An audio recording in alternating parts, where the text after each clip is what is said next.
Hello, my good friends. Hello. How is everyone doing this evening?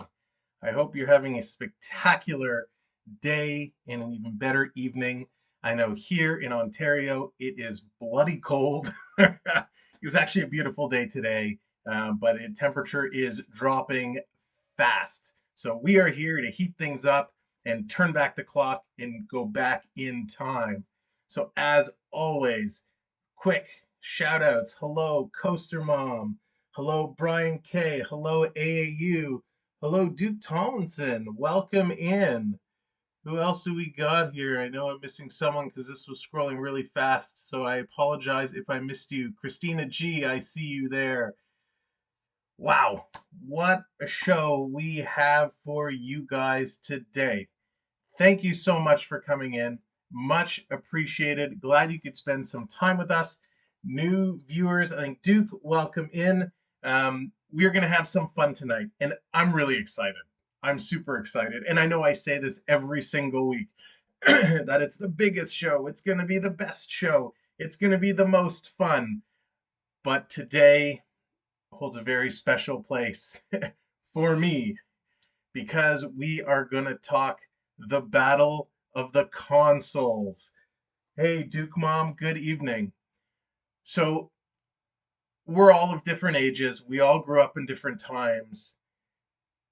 The one thing that we all have in common, that regardless of where in the world you grew up, the decade you grew up, the age you are today, at some point, we have all played some form of video game entertainment. And this stream, this topic is so massive, it's so huge that I wasn't really sure how to cover it all because we could talk about arcades, we could talk about pinballs, because I know for me, I love pinball. I love going to the arcade, going down Young Street to the local arcade with a pocket full of quarters and playing pinball and, the lights dim and the crazy carpets.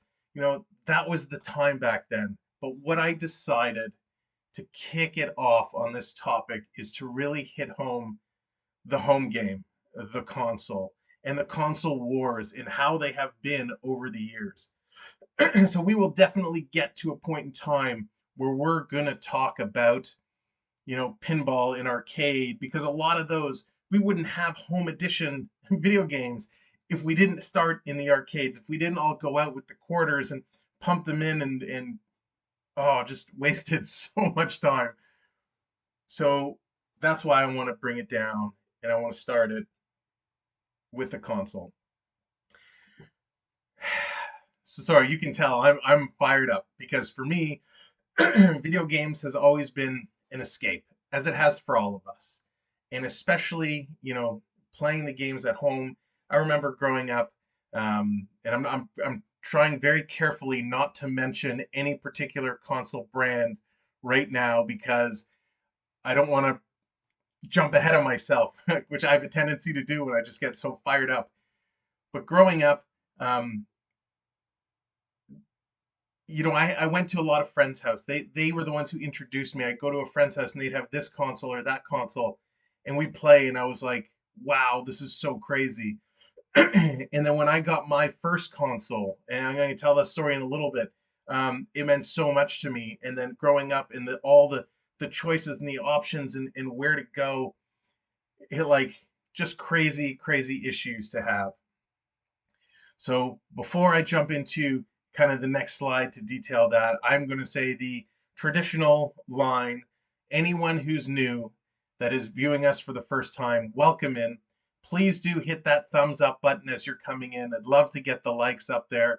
If you have not subscribed, we were currently sitting at, and I haven't checked in the last few minutes, but we were sitting at 189, one away from 190, 11 away from 200. I know we can get there. So thank you all for your support. It's amazing. All right. Now let's jump in. Gosh, I want to hit the button. I'm so excited. There's only one place to really start this conversation. And I could easily, there were so many ways to go. But the one game, and I know it was on so many consoles in the early days, but the one game I have to mention is Pong, because all of us at one point or another saw Pong, saw the two pieces sliding up and down with the little ball, bouncing back and forth, and we said, how on earth is this fun? How on earth is this excitement and entertainment? But then as soon as we got our hands on whatever type of controller it was, and you played that game against whoever it was, it all of a sudden became the most fun and the most competitive of all time. The shoving, the pushing to distract the other player, anything to get that ball go past. And it was just watching the angles that this ball would bounce back and forth. And today, how many video clips have we seen of screens at bars or sporting events? I saw one just the other day from the Philadelphia Flyers hockey game on their scoreboard where they had their little logo bouncing around, waiting to try and see it hit exactly in the corner of the screen, and then the crowd goes nuts. So Pong really, Duke Mom says, oh no, I don't know Pong. Wow. Okay, well, Duke Mom, Pong was literally each player had control of a little sliding bar, and you'd slide it up and down. It was kind of like air hockey, and the little ball would bounce across the screen, and you would have to deflect it with your little slider.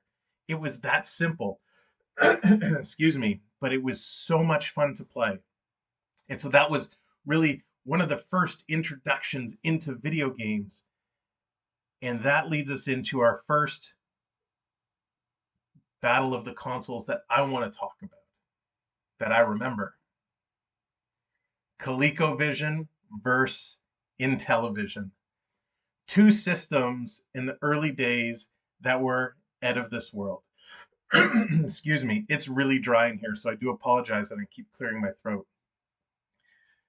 ColecoVision versus Intellivision. These were two systems that were crazy.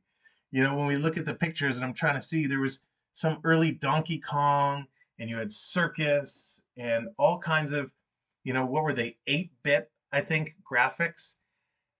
And I never had one of these consoles myself, but I had various friends who had one or the other.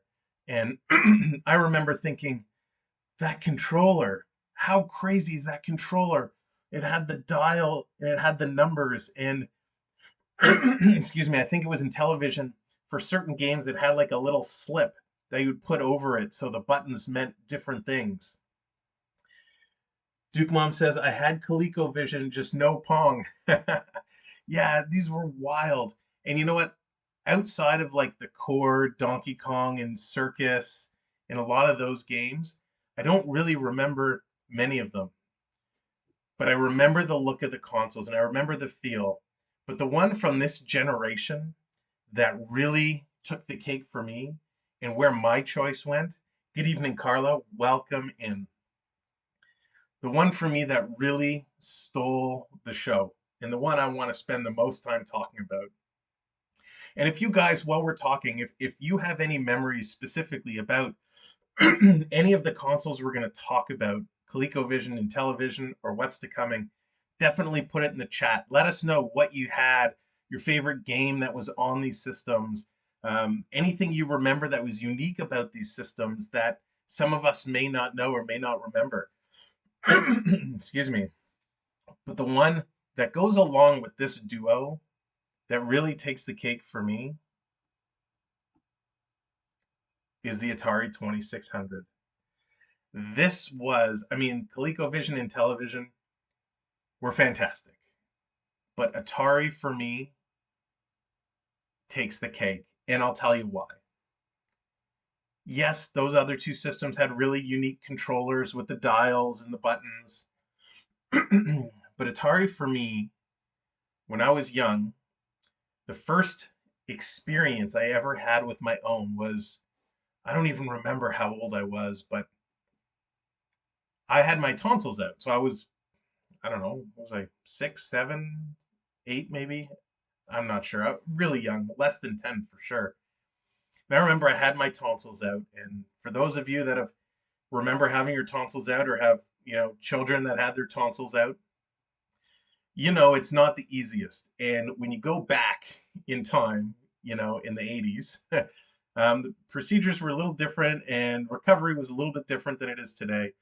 And so when I was home, my parents, and I have no idea how they found this, they rented an Atari.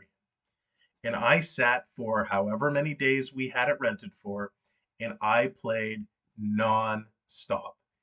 I played Donkey Kong, Pac-Man, River Raid, um, uh, uh, Jungle Hunt, so many incredible games. There was Asteroids and Defender and all of those that would come out on the Atari. Pitfall, absolutely. Pitfall was spectacular. And I think that was the one I was actually thinking of AAU when I said Jungle Hunt. Pitfall was the one I was thinking of. So thank you so much for that. So Atari really had a special place for me because um, when I had, my tonsils out, this was kind of something to help get me through the days.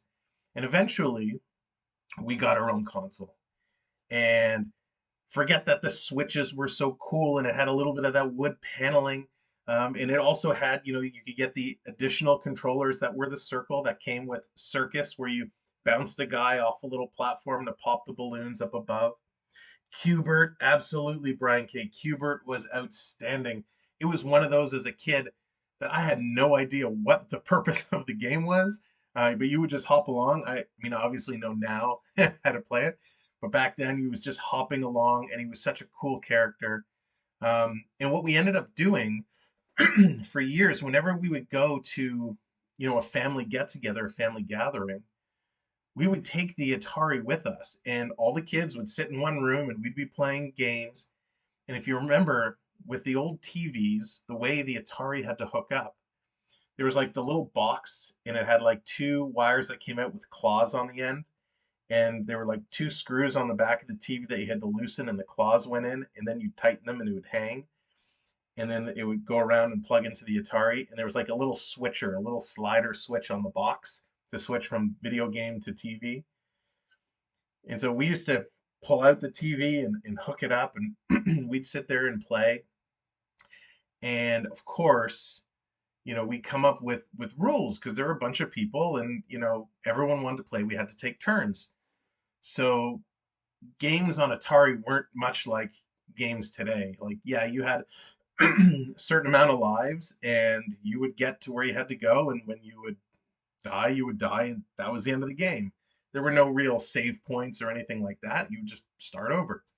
So we would play, and the rule was when you ran out of lives, the game was over, the next person would come in and play. Well, there were certain games like River Raid, for example. Now, River Raid, you were a little airplane, you flew through this little path, um, and it wasn't overly complicated. As long as you kind of followed the path, you could play it forever, it seemed. So we would play it, and we would run, and the clock would go, and everyone would start getting mad because there was always one person who played the game where they wouldn't die.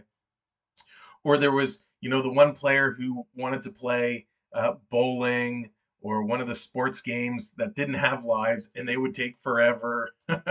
Those games were so much fun. But the Atari really held a special place for me. I still have my Atari and a whole whack of games for it. It's at my parents' right now.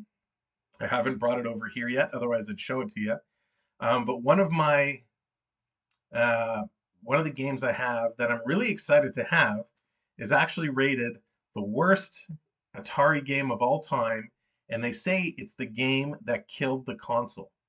Now, does anybody in the chat have any idea of what game could be so horrid that it could be the downfall of an entire console? I'd love to see the guesses if anyone may know what it is. Brian K., you nailed it. You know your stuff. E.T. Of all the games, the E.T. Atari game was horrendous and is considered the downfall of Atari. There is actually a fantastic documentary. I want to say it's on Netflix, but I don't remember, to be honest. And it talks about the hunt to uncover the ET video game.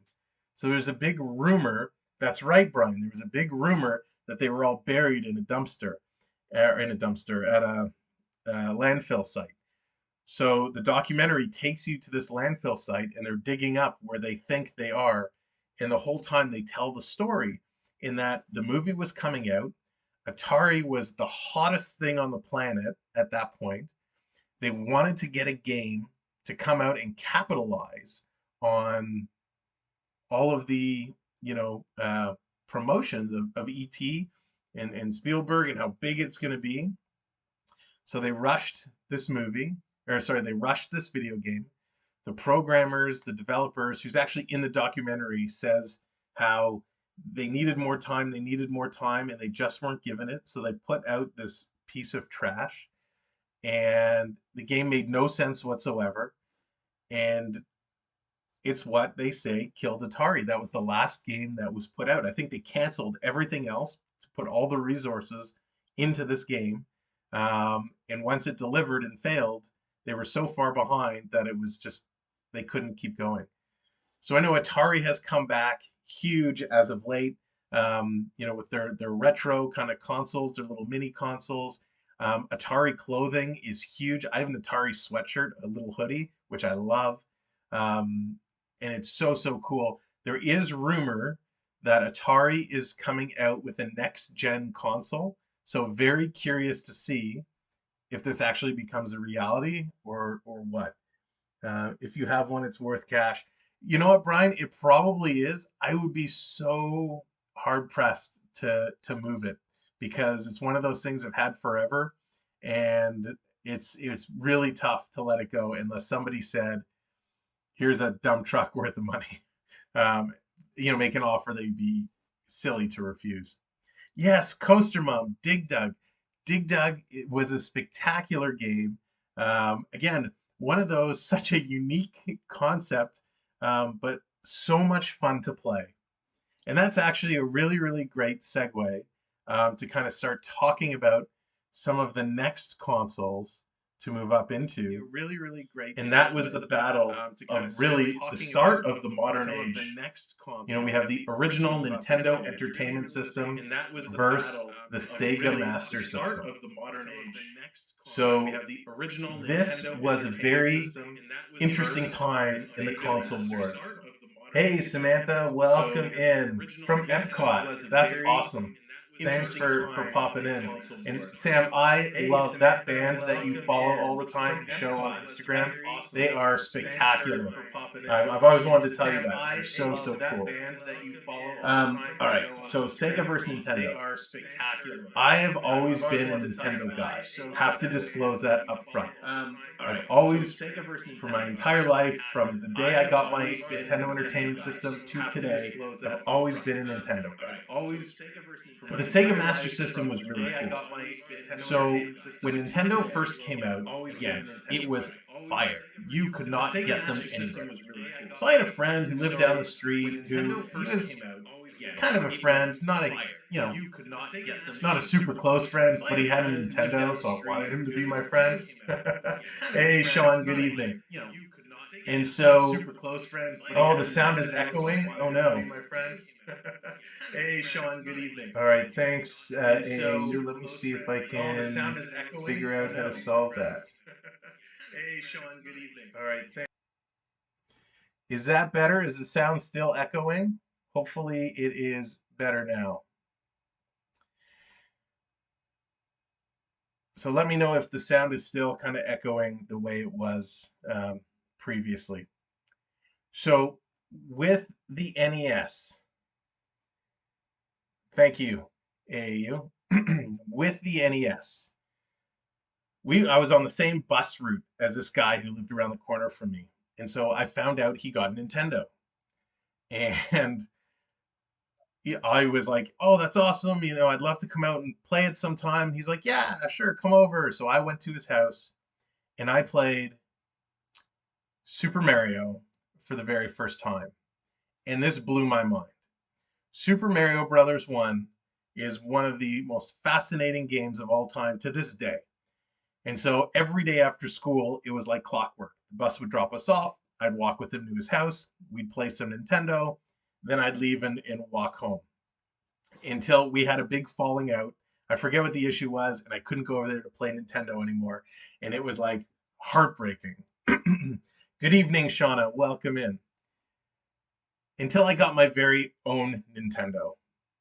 And when I got the Nintendo, it wasn't like today, right? Where you go, you buy a system, there's not a lot of choices.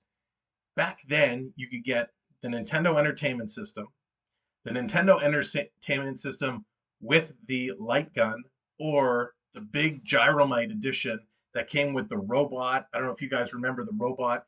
He would like spin these kind of discs and he would drop them down. They looked like spinning tops and they'd roll down and they'd land on a button and it used for this game called Gyromite and it would raise and lower kind of doors to run through. So there were so many different options. So I got my Nintendo. My cousin got a Sega Master System. So I was very lucky to be able to experience both consoles. And one of the coolest things about Sega Master System is you could turn it on and there was a game without even putting a game in. They built in this maze. So if you turned it on with no game installed, a little maze would pop up and you could play through the maze. It was brilliant. It was the game without a game. The graphics on both were awesome for its time. Brian K says, I used to buy NESs at garage sales and refurb them, then sell them for good money on eBay. For sure. People pay top dollar. I still have my Nintendo Entertainment System. However, I made the mistake of hosting, I think it was a 1-year-old's birthday party. Maybe it was a 2-year-old's birthday party. And there were some toddlers who decided to take the cookies that get all mushy and stuff them inside my Nintendo. So I have to give it a good cleaning to get it to work. But I do want to show you guys something that is pretty cool. So first things first, I still have my Nintendo light gun and it still clicks. It still works when I can get my Nintendo working. And the neat thing, what I loved about Nintendo was their little plugs were so unique for the console. But this was awesome. This, we used it on so many Halloweens for so many different characters. It's pretty cool. The other thing I have is the game case. So here's a little story for you. Oh, you can see all the dust is coming off of it. I had 3 of these. I had 2 black ones and 1 gray one. When we moved into the house and we decided to finish our basement, I'm convinced that one of these boxes got drywalled in the wall. Because when we were in the middle of doing our basement, I had a table set up in the back where I had my old Nintendo set up in these games.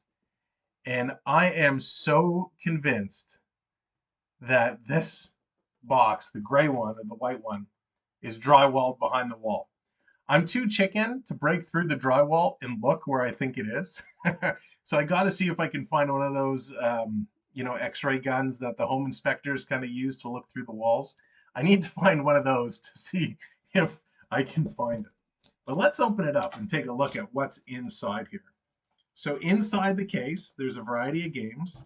1, 2, 3, 4, 5, 6, 7, 8, 9, 10. So in this box, we have, and there are some favorites in here. So I hope you all remember some of these. Actually, where is, oh, it's there. Let's start with that one. With the system, of course, Super Mario and Duck Hunt. And you're right. Who has said it? I think Shauna said it first. The stupid dog is laughing at you. They must have had so much fun when they were designing this game. And they said, we're going to make a dog come out and chuckle at all the people who are terrible. What an idea. But this is awesome. It's still in pretty decent shape. I haven't seen a lot of the 2-in-1s around. I also have just the straight regular cartridge for Super Mario. Of course, who remembers this? Double Dragon. This was awesome. This is one of those that was in the arcade. That was so much fun to play. And it says right on it, #1 arcade smash. Double Dragon was so cool. I think they even made a movie of Double Dragon, but it was god awful.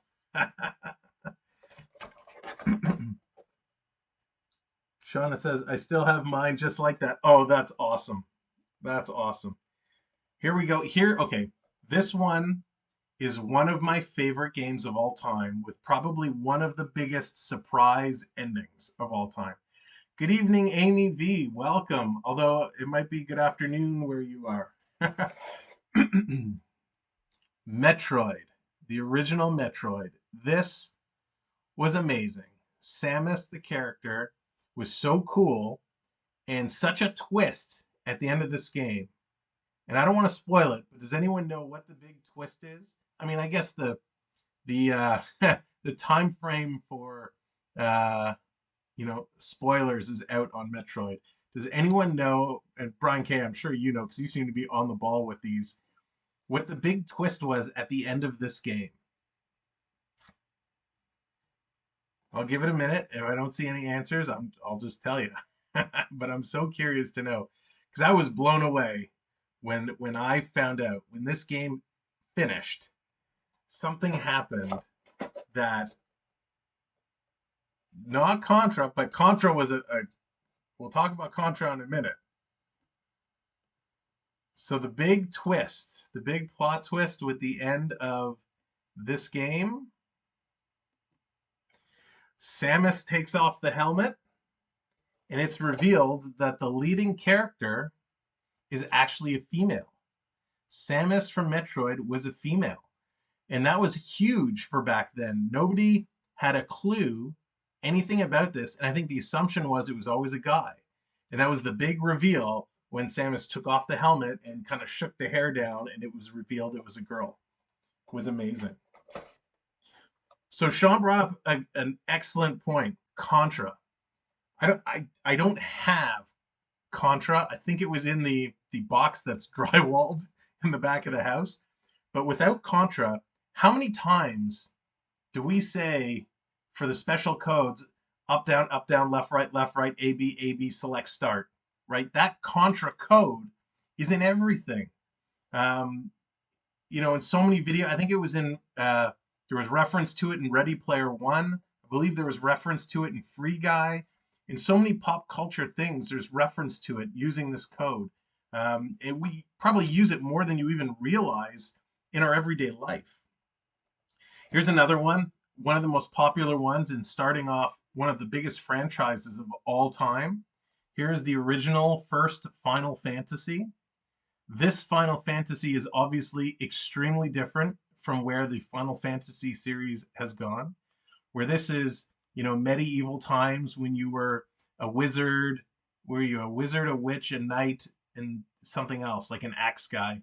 Now it's all kind of anime and futuristic, which is amazing. But this is still really, really, really cool. And this is interesting on the very back, which, a lot of the other games don't have. But this one has an interesting caution. And it says, the game pack contains batteries. It may be damaged if the game pack is removed inserting with the power off, blah, blah, blah, blah, blah. So it actually says this game pack contains batteries, which is interesting. One of the other huge games from back then, Kid Icarus. This was one of the most frustrating games of all time. I could not beat it. When the NES Mini came out, actually, not the NES Mini, it's on the Switch. When the Switch came out, if you have Nintendo Switch Online, they actually have a save point of Kid Icarus right towards the game that you could play from and finish it. But this game drove me nuts. So I also talked earlier about Gyromite. So this is that game Gyromite that used this big robot down here that kind of looks like Johnny Five from Short Circuit. Of course, what kind of stream could I have without having an ice hockey reference? So of course we had ice hockey, and this game was total classic. We had Rampage. Everybody loved Rampage. This was also a huge arcade hit and is still today a very popular game. Had a movie with The Rock, was but it was The Rock, so it was okay. And then I saved some of the best two for last. The original Metal Gear, which is now known as Metal Gear Solid, PlayStation title. So this was pretty solid. No pun intended there. That was terrible. And of course, my favorite Nintendo game of all time, and this is a series that still is extended today. The original in gold, Legend of Zelda. This, you got it, Sean. Right on the money. This game was so awesome. And it was one of those ones when you bought it, it came with a huge map of the land. And there were so many hidden treasures along the way where you had to break trees to find extra hearts or potions.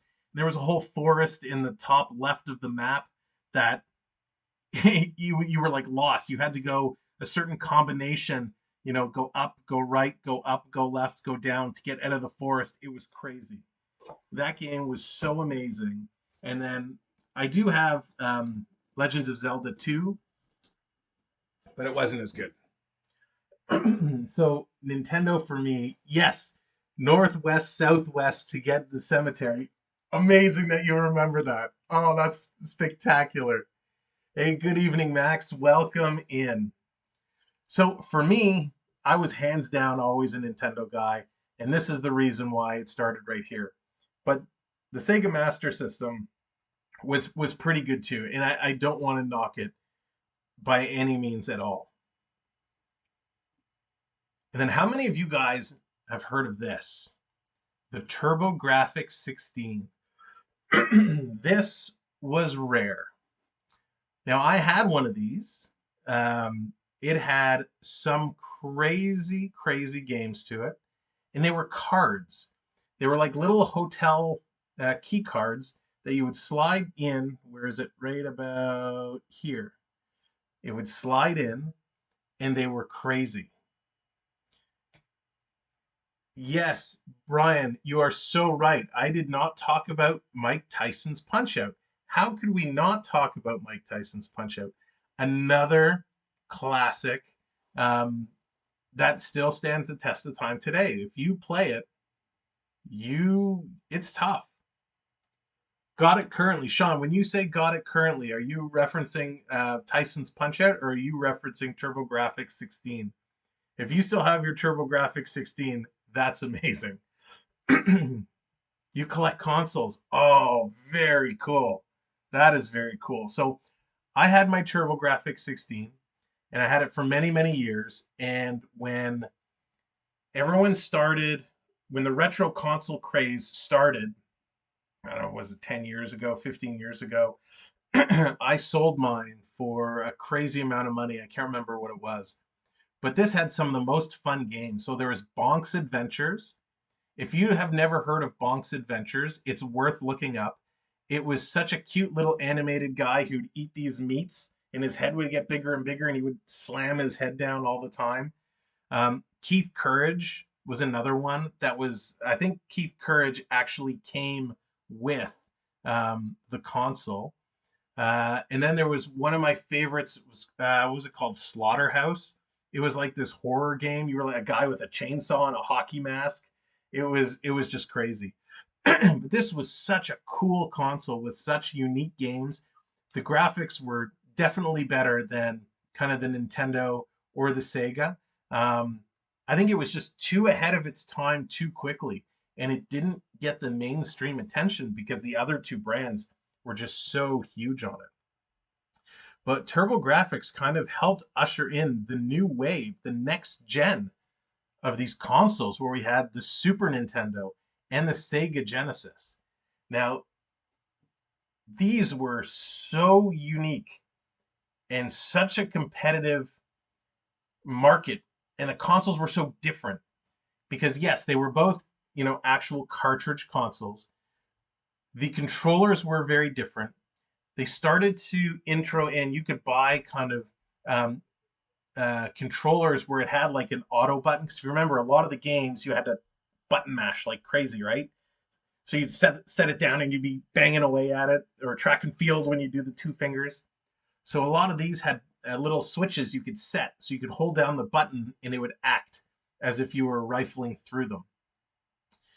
So for me here again, I was always the Nintendo guy. The introduction of Super Mario World, Super Star Wars, all of those games, all the super titles were so cool. But Genesis came in and they had games like Shining Force, which was an RPG game. You had all the Sonic games started to come out, and Sonic was it just brought the whole experience to the next level. Sega Genesis did have by far the better sports games. You had Tommy Lasorda's baseball. You started to see, I think, was the very first Madden football on Sega Genesis. I may be wrong there, but I know there was definitely um, some named sports games that came out on the Genesis. Um, Altered Beast, Altered Beast, which is still a huge hit today, where you collect these orbs and your character would turn into, a werewolf or a beast. And of course, Golden Axe. If you were a gamer, Golden Axe was that game where you would play that forever. Do you think it was Nintendo, Brian? All right. Yeah, Coaster Mom, my son loves Sonic. Everybody loves Sonic. Sonic was the new Mario, right? It had a colorful character, unique ability, colorful worlds. You had speed. It was so cool and just showed off so much of the system. Of course, with a lot of these consoles, now we started seeing games like Gauntlet coming out. I didn't talk about on the original Nintendo, you had RC Pro Am, which I loved RC Pro Am, and you had a new version on the Super Nintendo. So these games really stepped up a notch and really created a war for a long time. Knight Rider, of course, Knight Rider. I don't remember there being a Knight Rider game though. Um, I'm sure there was because there were games, anything that was popular, they made games of it. But these two systems were hugely popular, and I sold my Super Nintendo again for huge dollars. The Sega Genesis, we still have it at my folks' house. Actually, when we go there, sometimes we would hook it up, and the kids would get a kick out of playing it because the controller, it was so big and it was so curved. Did you have the original CD player for the Genesis? I did not have the original CD player for the Genesis. I'd only heard about it. I didn't know anyone that had it. But I do know after the Genesis, when they came out with the Sega CD, and maybe that's what we're referring to. And that was like the first kind of generation of the disc games, right? That would go on the Sega CD, if I'm getting that correctly. Um, oh, there's two versions. Okay, that was cool. That was really interesting. Um, so Sega did a really good job, but Nintendo, Nintendo, they always push the limits. And so these guys were here for a long time. And then, of course, things had to change again. Markets get competitive. Each console had unique games, and so the market really had to decide which way they want to go. So after these two consoles, the war really continued to the next level again, where we got into some of my favorites, and now we're getting into the discs, right? We had the Sega Dreamcast and the Nintendo GameCube. And the one I didn't mention in here is the PlayStation, the Sony PlayStation, because it was now in the market as well, the PlayStation 1. And it was doing its own thing, but I think these two were still far superior. The Sega Dreamcast, this was something, the controller was just wicked. You'll see there's a little screen in there. That was actually like a memory card, right? Where you had to put your memory card in. That little screen would also display game information as you were playing. This is really where, some of the new age or revamped way sports games were played was from the Sega Dreamcast when they came out with the 2K series. So you still see it today where there's NHL 2K22, NBA 2K22.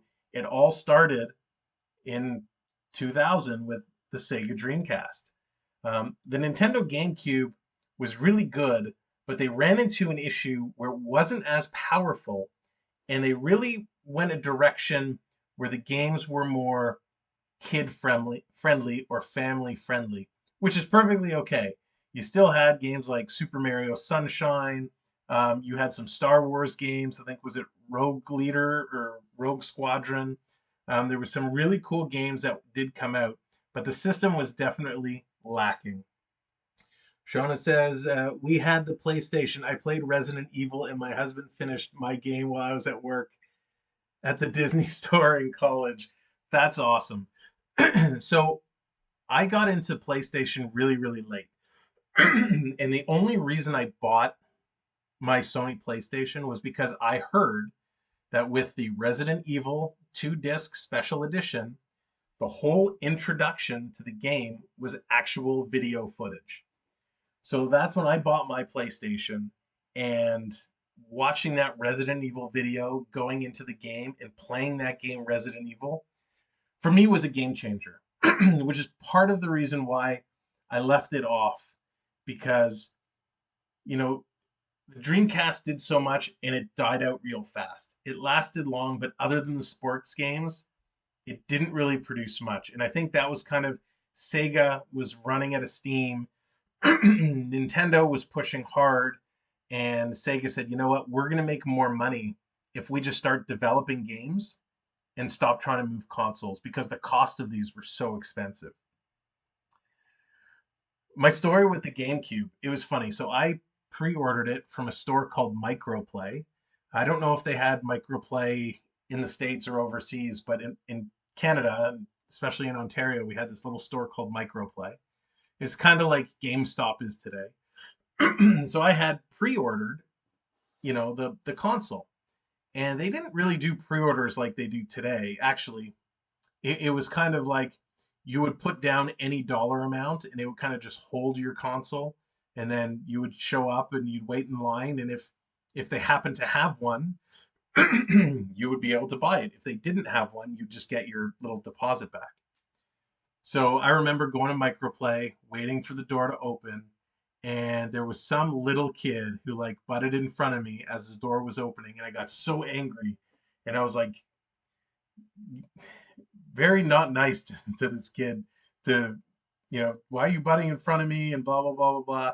Because in my eyes, I didn't want to go in the store and have the store only get one unit, and this little kid who butted in front of me stole it out from underneath my eyes. But I had my GameCube, and it was so much fun. So when we talk about PlayStation, we'll switch gears and talk about PlayStation for a little bit. PlayStation, I only got it, and I really only played Resident Evil. When PlayStation 2 came out, this was a different story. This console was powerful, and it was insane. And I forgot to mention with the Sega Dreamcast, now we're in a period of time where the internet was in existence, and there were spaces you could actually download the games and burn them on a CD. They were small enough they fit on a CD, and you could play it in your Dreamcast without modding a game. And I think this is part of the reason why the Dreamcast failed, because I know, I had a bunch, other people had a bunch, they would trade them. So you could get any game you wanted essentially for the Dreamcast. But PlayStation 2 was a whole new world because here you had a super powerful system. Yes, first online multiplayer. The controllers were so unique, and I think the PS2 had the first little bit of rumbling in them. Maybe the one did, but it wasn't as strong. The other thing with the PS2 is this really was the first introduction where people would mod their PlayStations. They would open them up and with some soldering and move it around, they would modify it. So again, you could download games and burn them on a CD and play it. And there were stores in kind of the little side stores or side malls where you could go, and for, $50, $80, whatever it was, they would mod your system for you. And there was like a little trick where you'd have to hold the reset and the power button down when you put in your CD game, and you could play anything. So it was really where some of that pirating of games really blew up and started. But the PS2 had everything. I mean, they were pumping titles out like crazy. Sean Irvin, give the co-host thanks. I am now dipping pretzels in melted squeezy cheese. Coaster mom, that is awesome. I'm sure many of times, many folks that were playing some of these consoles back in the day were also dipping things in squeezy cheese. Celery and cheese whiz or spray cheese was awesome. But that's great that you're doing it now. So PlayStation 2 really kind of pulled me away. I was still always a Nintendo guy, but the PlayStation 2, it totally suckered me in because now we had the whole new realm of Final Fantasies and just crazy games that were starting. And I didn't grab any more screenshots because this is really where the console wars changed. Nintendo, moved from the GameCube. They had the N64, the Nintendo 64 with GoldenEye. Nothing could compete with the N64. We had Super Mario 64, GoldenEye, all of those games. I think the N64 is rated probably one of the best consoles of all time. It was super durable, it was easy to use, and it was so much fun. It had all the Nintendo goodness in such a small package. Um, as we started getting out of this area of the GameCube and the N64s and the Dreamcasts, PS2, all of a sudden we have PS3 coming out, and PS3 was a huge system. Um, as well with the PS3, we had the introduction of the Wii U. Um, which was an interesting console, and it was a little bit later, but it had like the big kind of data pad. It was almost like an early iPad where you could do stuff on. But it's funny, the PlayStation 3, I said when this was coming out, I'm not pre-ordering it. It's a fortune. I have, too much stuff. We're not going to do it. And of course, the PS3 came out, and you start seeing the commercials for it in the games, and it was like, I have to have it. I have to have it. I can't not have it.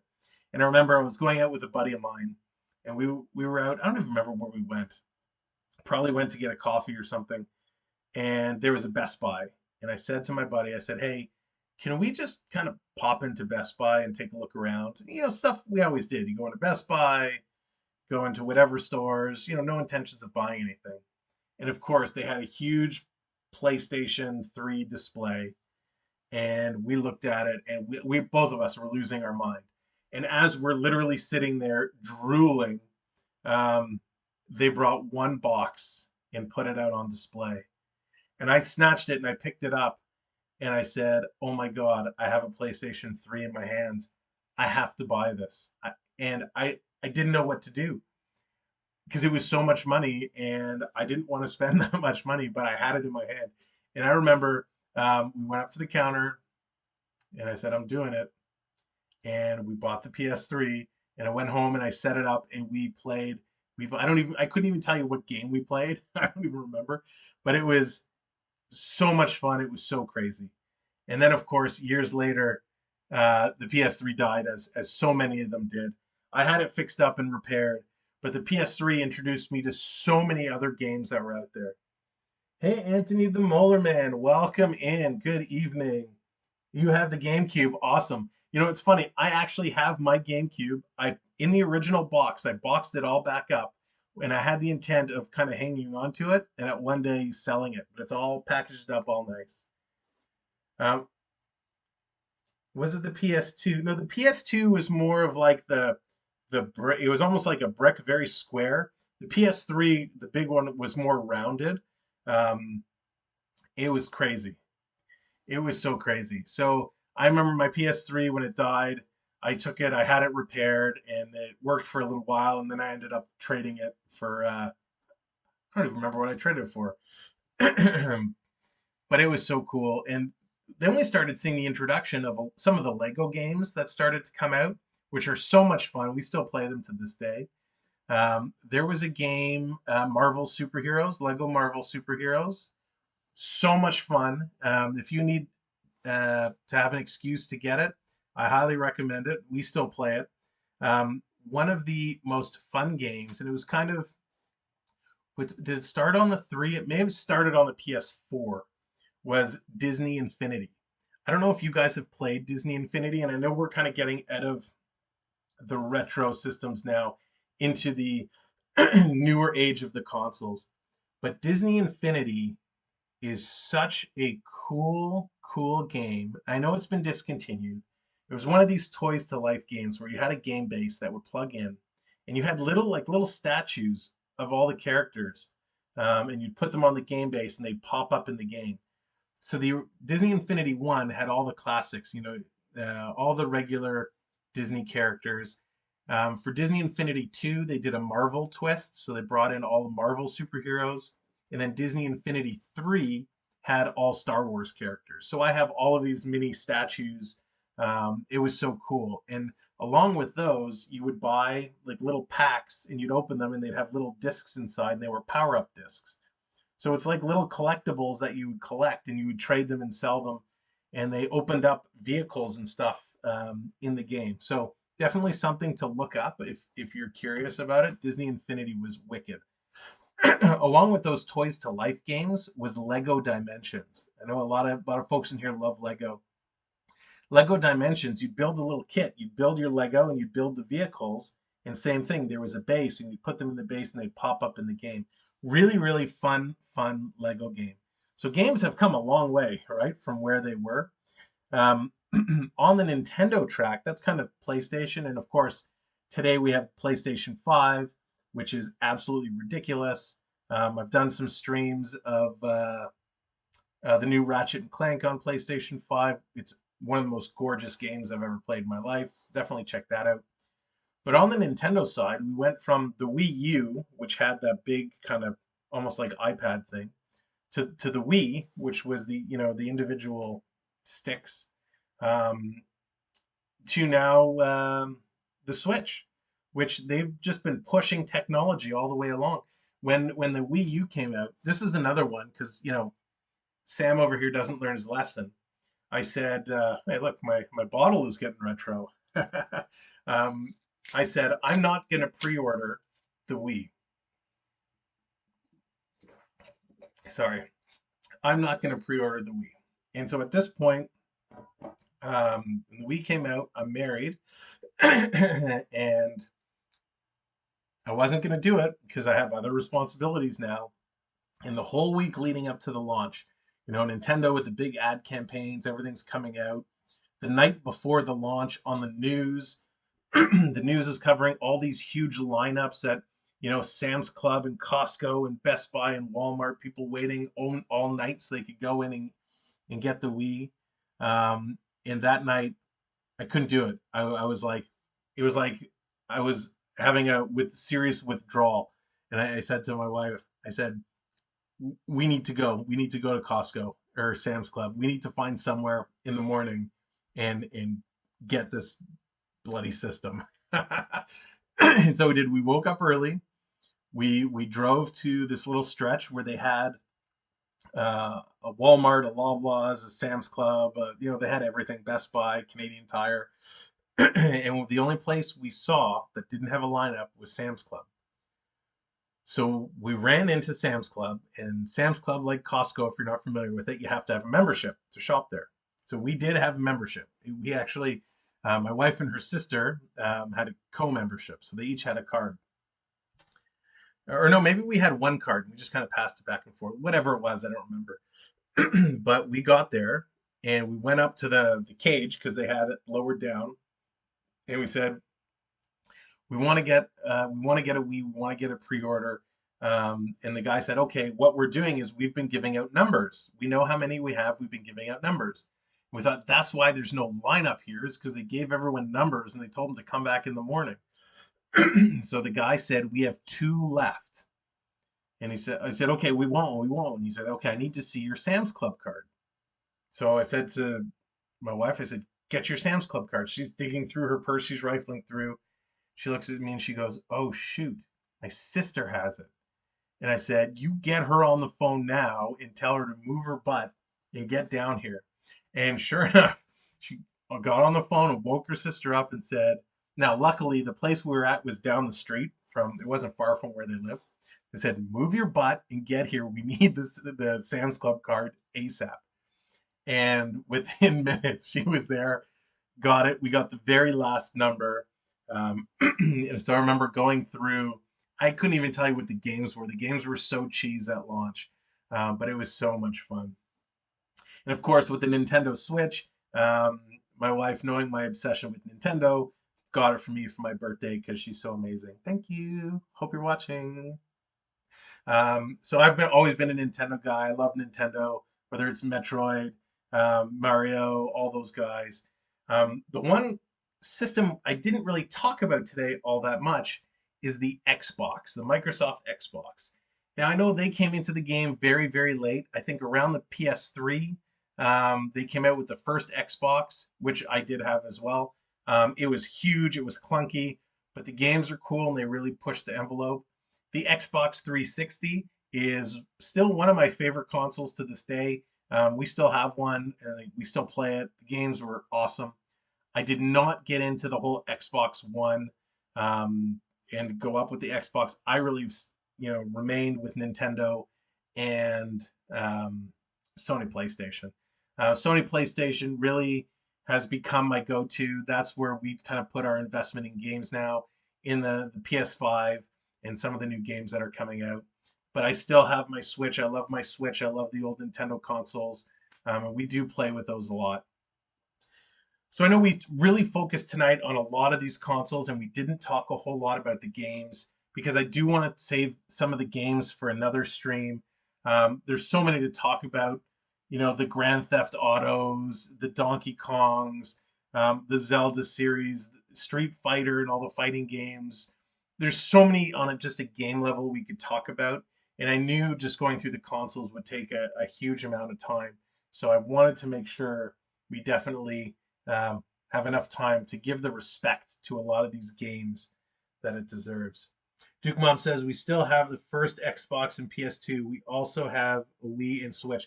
That's awesome. Do you guys still play the old Xbox or PS2 at all? That's really, really cool.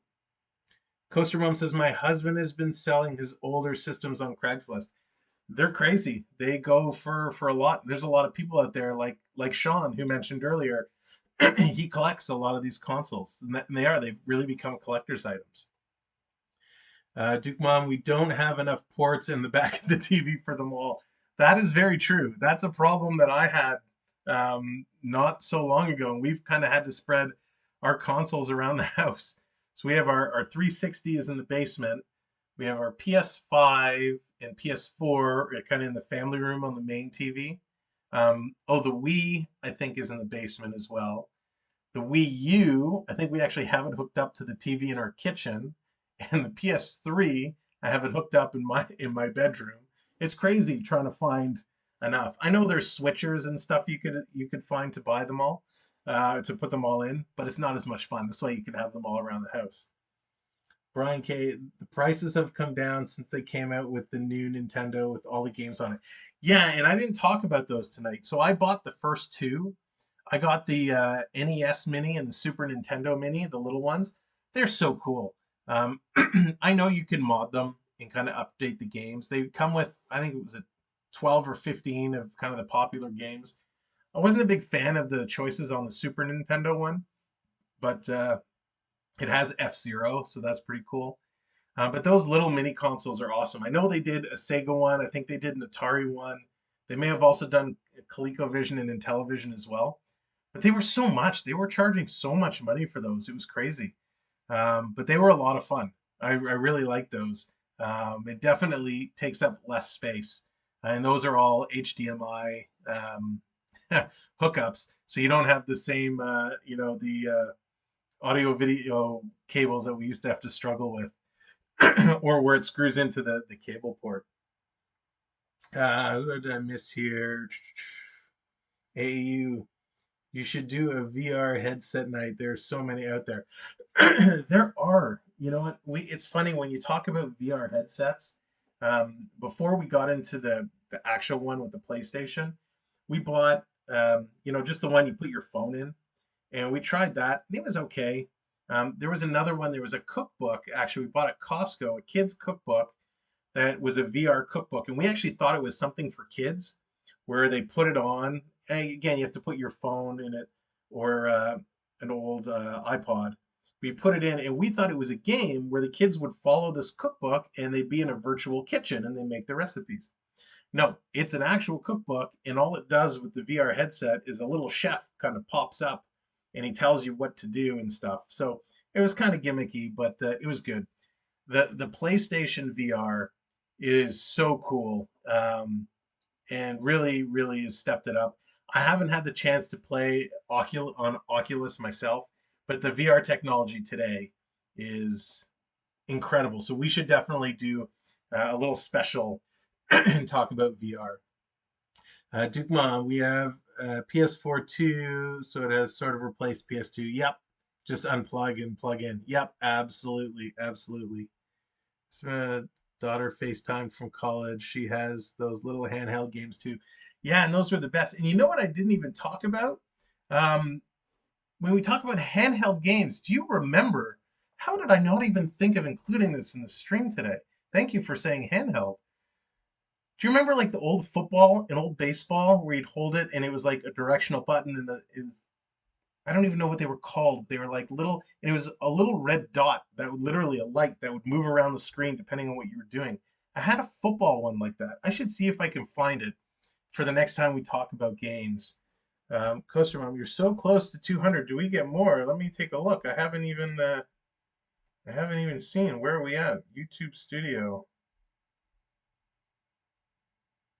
We're 180 out because this is still showing 189. So we are so close, so close. Thank you, Sean. So yeah, anyone that's watching for the first time or just popping in, definitely hit that thumbs up and hit that subscription button.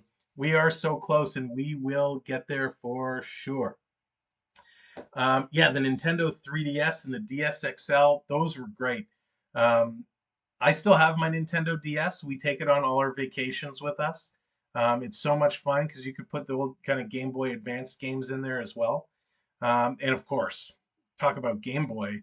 You know, who here hasn't sat and played Tetris for hours and hours and hours on end, and got super competitive in playing Tetris? You know, one of the classics. I had the Sega Game Gear as well. And Sean, this would be a really good one if you could find for your collection. I still have one. I don't think it works though. Is the Sega Game Gear. It was a little bit of a thicker, a bigger console, but it actually had a TV component that you could get Sega TV. And there's a little piece that would plug in the game slot with an antenna that you could get, television on your Game Gear. It was quite cool. Game Boy, yeah, Game Boy Color. That was such a change. The 3DS, the one with the big where you'd stand up on a table and you'd stick your face in it and play, was so cool. Yeah, Tetris is one of the greatest games of all time. Um, Anytime I hear people talking about geometry or packing and they can't quite fit things in the way it needs to go or shapes don't go together, I always kind of say, "Do you guys remember Tetris? Do you ever play Tetris?" And they're like, "Yeah." It's like, well, you remember in Tetris, you had to turn the pieces and to kind of make them fit together. It's like, oh yeah, and I know whenever I'm packing and we're going up north or away, I always call it, packing the car is playing Tetris. It's taking the bags and the suitcases and the golf clubs and the scooters and manipulating them around to fit them in. To me, it's always going to be playing Tetris. So yeah, a lot of those handhelds were such a big part of the success of a lot of these consoles for sure. So that's a whole lot. We've talked about so much. I really want to thank you guys for joining in here and indulging with me as we went through this video game journey together. I'm working on something really special that is game related. I don't want to get ahead of myself too much, but we might do a little traveling to do an on-site and go a little retro in terms of the games, more on the arcade and pinball side. Coaster Mom, you are so very welcome. And Duke Mom, thanks for these retro streams. Yeah, I thank you guys for stopping in. Listen, I and Brian K, thank you, and AAU. I love AAU's comment. It was so interesting we didn't even gamble. Well, good. That means I'm doing my job, although it's not a job. I'm doing my hobby well, if you forgot about gambling. But that's great. I do this because I love talking about this stuff. and I'm so glad you guys are enjoying it too. That we have such a we have such a common bond, a lot of us over Disney and the parks and a lot of other areas, and that we can all come together to have an escape from reality and go back in time is so much fun. It's so cool, and I love doing it. Um, if you guys think of anything else that we didn't talk about today, whether it's a console, because I'm sure there's other ones out there like the Neo Geo, the Sega Saturn. There's so many other things out there. Go in the comments below and throw it down. If there's any other topics that you'd be interested in digging into and kind of going back in time, definitely put it in the comments. Let me know. So whatever it is, let's have the conversation and let's do it. For next week, I'm kind of torn. I'm very torn. And maybe what we'll do, maybe we'll have a little vote right now. And you guys can help me decide what to do for next week's theme. So part of me wants to go back and do a retro wrestling theme. Go back and talk wrestling from the 70s, the 80s, 90s, whether it's WWF, WCW, Mid South, really dig deep. Memphis Pro Wrestling, Calgary Stampede. Love to talk about all of that. Or do we go back to our TV roots and start talking about, we did Saturday morning cartoons, so I'd like to start talking about more of the actual shows, not so much sitcoms, but sitcoms for the younger generation. So it's things like Saved by the Bell, California Dreamin', Hoops. We could get into the Growing Pains, Family Ties, into the sitcoms. So vote TV or vote wrestling. I'm torn between the two.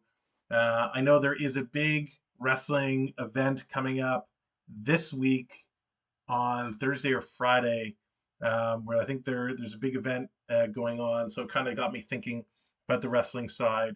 But depending on what you guys want, we could do one or the other. So I see Coaster Mom has a vote for TV. Um, Another vote AAU on TV. Saved by the Bell. I'm so excited. Okay, so we have a winner. Everyone's voting TV. We are going TV. I'll have to call Jake the Snake Roberts and cancel his interview for next week. I'm just kidding. I don't know Jake the Snake Roberts. All right, TV it is. So next week at this time, we are going to do kind of part one of TV. We're going to look at a bunch of old shows.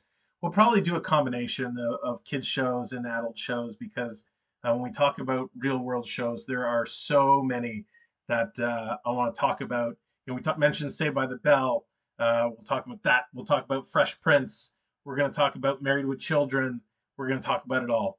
So thanks everyone again for coming in and playing along and enjoying the stream with me. For this week, when are we streaming next? So Saturday night is going to be hockey talk. It's been a crazy week in hockey. Lots of things have happened since I streamed kind of the game on Saturday.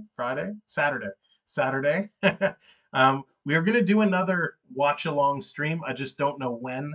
I think the Leafs are playing late Friday. So another one of those coming up. So just watch for these scheduled shows. Have a fantastic night, everybody. If you find some free time, definitely pick up some of those games and play. If you need me to write a letter to your bosses, I will absolutely do so. It might not get you anywhere, but I will give you permission to play at any time. Alf, of course, Coaster Mom.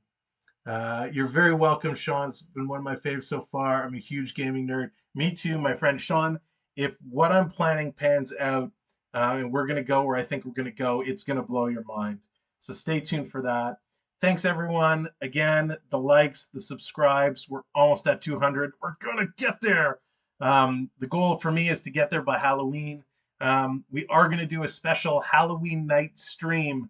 If no people upstairs are watching, I might get in trouble. But we are going to live stream on Halloween. We're going to go out on the streets. We're going to walk around. We're going to check out the decorations, and we're going to let people come and say hi and show off their costumes. It should be fun. So with all of that said, thank you a million times over. Have a great evening. Stay safe, keep gaming, and we'll see you real soon.